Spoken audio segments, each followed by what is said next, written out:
Good afternoon. Welcome back to Oneida Live here on the Oneida Nation Reservation in Wisconsin. I'm Bobby Webster, the PR director for the Oneida Nation, and today is Tuesday, February 20th, 2026. February. Where'd I come? Don't go there yet. Yeah. I'm rushing. I'm trying to get us to spring. So it is January 20th. Today, our guest is Councilwoman Jenny Webster. Jenny's been very busy. She's got a great legislative update for us today, and we'll let you start right off, Jenny. Okay, thank you, Bobby. You're welcome. Yawʌ๊kó, Jenny Webster, Niyungets. Good morning or afternoon. I'm Councilwoman Jennifer Webster. I've been on the business committee for some time. And thank you for your support. I want to wish everybody happy Hoyan, happy New Year. And I want to share with you some of the work that I've been doing lately, and some of the fun stuff as well, because there's a lot of work, but sometimes there's some fun stuff. So starting off with December 19th, we had the MMIW unveiling. You may have seen this on the tribe's social media as well. But we started this probably 6 months ago, working with Tanya Webster, identifying a place where the donations were going to go to from the sale of the plates, and Waking Women out of Gresham was chosen, Kristen Welch. So we held that unveiling on December 19th. That first picture is with myself, Tanya Webster, from licensing, Joanne Torres. She was able to share her story. Olivia Danforth from licensing, and then Kristen Welch from Waking Women, and then Sarah White in purchasing, the purchasing director. We had come together months ago to try and plan that event around scheduling, when people could make it here, all that stuff. And then the next picture is a group photo. The picture after that is a copy with the license plate, with the business committee, and then the last picture for MMIW is the three Websters, Tanya Webster, Bobby Webster, and myself. So I want to thank you for emceeing that event as well, that was Bobby. great. I enjoyed it. So moving on, the next item I want to talk about is on January 7th, Oneida hosted the MAST event. That's the Midwest Alliance of Sovereign Tribes. That is where Minnesota, Wisconsin, and Michigan come together. All the tribal leaders come together, strategize on what the hot issues are that they're going to take to Congress in March, because there's a lobbying session in March that MAST always holds for our area, for the Bemidji area, to take to Congress. Then the day after that, January 8th, Oneida hosted Indian Health Service consultations. That is with it was the second phase of tribal consultations for the IHS strategic realignment. That realignment is designed to strengthen accountability, modernize IHS structures, improve operational support for the service units, improve coordination, how IHS delivers and manages care across Indian country. And 65% of the IHS budget is transferred to tribes and tribal organizations through the Indian Self-Determination and Education Assistance Act, also known as ISDEA. So the first picture there is their organizational model. And then the second picture, I've provided the IHS areas. If you're unfamiliar with the areas, those are all the areas across the U.S. that IHS covers. And then the third picture is the path forward. So if you'll see that it takes a long time to pass those type of things. And of course, this is just the consultation phase. So, we were able to host a consultation here in Oneida. Oneida is a self-governance tribe, which allows us to make decisions and design programs that fit our individual tribal needs. Oneida became a self-governance tribe, I believe, in 1972. So at that time, we had some great leadership who were able to think for the future and plan for the future of our tribe, being able to make those decisions for ourselves. So next, at the end of that consultation, I want to thank the Oneida Health Center. They were able to stay late. We didn't get done with consultation till about 5:30, and the health center stayed open for us to be able to provide a tour of the IHS team.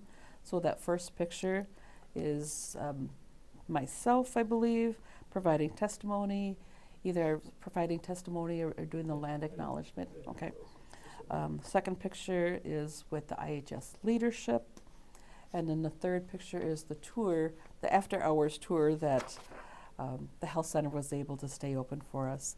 And that includes Jillian Curtis from IHS Office of Management and Budget, Mitch Thornburg from their director of their DTS technology area, Dr. Chris Poole from our Bemidji area, Clayton Fulton, he's the chief of staff for IHS, Dr. Kim Hartwig, and then Benjamin Smith, the deputy director for IHS. And then along with our team, Sid White, Melissa Newthalls, and Brandon Wisniewski. That's our team from here from Oneida. So thank you again, Health Center, for staying open for that. It's not often that we can get the IHS team here in Oneida, so we appreciate that. Okay, and then moving on, I wanted to share a little bit. I don't know if you know, but Holy Apostles here in Oneida always hand tie our greens, several hundred feet of greens. Takes us a week to put together those greens, and then different families sign up to host the meal for those, for working. So the first picture there is a picture of the greens up at Holy Apostles Church. No? Okay. Okay. That I do believe I have pictures of those greens. Oh, I can't find them right now. Anyways, we do hand tie about 400 feet of greens for Holy Apostles for Christmas. And then the next is Hoyan, January 1st. I've got some pictures there for that. My family, we host Hoyaners at my house. So the first picture is New Year's Day morning with the sunrise, and I believe my Christmas tree lights are in the back, so it's the reflection of that. So that's New Year's morning. And then some pictures of us frying donuts, and I believe some more donuts. And then we have Hoyaners that stop at our house as well. So a picture of the first group of Hoyaners. They come probably about 8:39, so we have to have our donuts done in time for that. And then second picture is some more Hoyaners at the house. So this year we hosted quite a few people this year at our house, and I luckily had enough donuts. I think I do a double batch I've got Tilly Baird's donut recipe from my mom, so we do donuts every year for that. And then we also do homemade popcorn balls that my Aunt Barbara and Eva used to provide for Hoyaners as well, and I received their recipes as well. So, and then moving on, so that's just some of the fun stuff that I do. I just wanted to share some of that personal stuff. And then January 14th, we held the Lifetime Achievements. And a few years ago, Bobby and I said, we've really got to start acknowledging the work that some of our former leaders did for Oneida. Like I said, in 1972, they decided to go self-governance, and that's been such a blessing for our tribe. So we put together kind of our little work group and started working on lifetime achievements. So every quarter we try to do that. So in January, we started with Debbie Thundercloud and Albert Manders. And of course, we always either bring in the Oneida Youth Singers from the high school. And I want to say thank you to those singers. I just feel that's such a nice gift, is the gift of song to somebody. So we're either bringing in the youth singers or the Oneida hymn singers. So in January, we honored Debbie Thundercloud for her years of service, not only to the tribe, but to Indian country as well. And then also El Manders, who was a teacher, Green Bay Schools, West Pier Schools, counselor, a lot of years of service to the tribe as well. So I just wanted to share a little bit of what I've been doing there. And then in between all of this fun is the work, working on LOC work meetings, BC work meetings, GTC meetings, and then the federal committees that I'm on, which include Administration for Children and Families, a Tribal Self-Governance Committee, the CDC Tribal Advisory Committee, and then I'm also the Community Champion for Oneida Reads. I didn't include any pictures for Oneida Reads this time. I'll do that in the future. We held our summit in November for Oneida Reads, and that was just a conglomeration of all the stuff that we've been doing the past year for Oneida Reads, to bring that to the forefront and to encourage parents to read with their children. And we have a lot of events coming up for Oneida Reads. Just last week I was at Hemlock School for their midwinter reading event, and then upcoming the Green Bay Achievement Summit, which will be January 23rd. I hope to see some students there. And then again, the Green Bay Packers invited us for the Timeout for Reading in March 14th. And if you remember last year, after that timeout event for reading that the Green Bay Packers put on, then they invited us for the NFL event here in Oneida. So just some upcoming stuff coming up for me. I'll be attending the State of the Tribes, February 10th in Madison, and the speaker that day will be Nicole Boyd from Red Cliff. So looking forward to that, representing Oneida down in Madison for that, and then providing support for Nicole Boyd as well. And then I just want to wish everybody a Happy New Year and Hoyan. And that's my update. Sounds good. I did see a question come up. Was the CIP project to expand the Oneida Health Center ever approved? I believe that is, the package is there, and we're still working on that. So it hasn't gone through all the steps. But it hasn't stopped. It hasn't It's a stopped. process. Okay.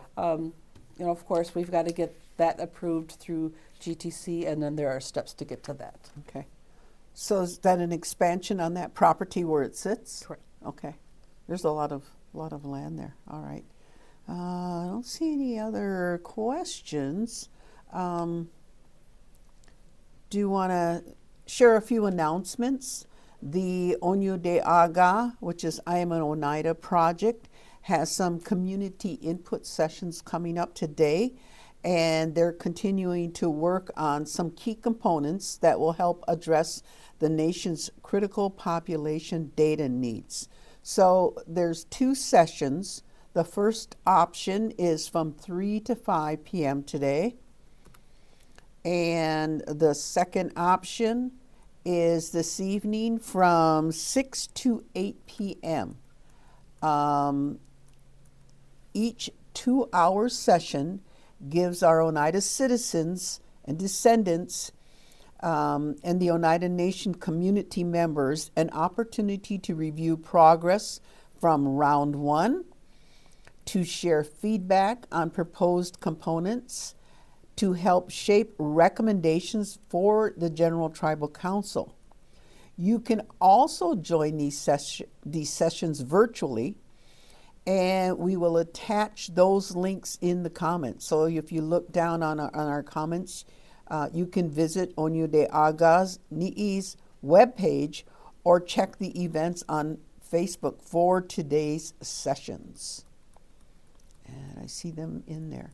Also, just wanted to remind you to mark your calendars for the 52nd annual powwow. Save the date is June 26th through the 28th. And we also have a winter gathering powwow on Valentine's Day, February 14th, and that is at the Oneida Hotel, and that's 2 sessions as well. All right, I think that's all of our announcements. Did I miss anything? Newsletters? I don't have that. Just that we can sign up. They can sign up for our online. You can newsletters. sign up for our online newsletters by going to, is that on our website to subscriptions? Okay, oh, there it is. All right. Is there anything you forgot, Jenny, that you'd like to mention? I think I've got everything covered. Just wanted to have, show pictures of some of the fun stuff. There's a lot of work involved in this position, but, every now and then we get to do some fun stuff. All right. And with that, we'll say Onungiwa, and we will see you Thursday. Our guest will be Melinda Danforth from Intergovernmental Affairs. So we'll see you on Thursday. Nungiwa. Oh, yeah.